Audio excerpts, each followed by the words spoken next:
বরিশালে হামলা, মারধর এবং লুটপাটের একটি মামলায় জনপ্রিয় কন্টেন্ট ক্রিয়েটর পাভেল মুন্সিকে কারাগারে পাঠানোর নির্দেশ দিয়েছে আদালত। বৃহস্পতিবার বরিশাল মেট্রোপলিটন ম্যাজিস্ট্রেট আদালত শুনানি শেষে তাকে জেল হাজতে প্রেরণের আদেশ দেন।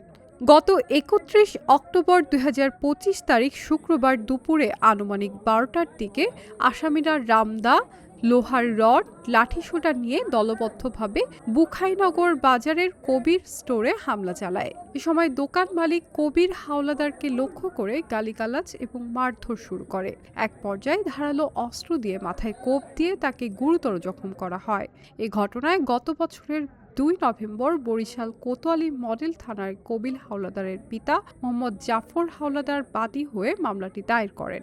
এই মামলায় বৃহস্পতিবার বরিশাল মেট্রোপলিটন ম্যাজিস্ট্রেট আদালতের জামিনের আবেদন করলে বিচারক জামবন আবেদন নামঞ্জুর করে কন্টেন্ট ক্রিয়েটর পাভেল মুন্সিকে জেল হাজতে প্রেরণের নির্দেশ দেন।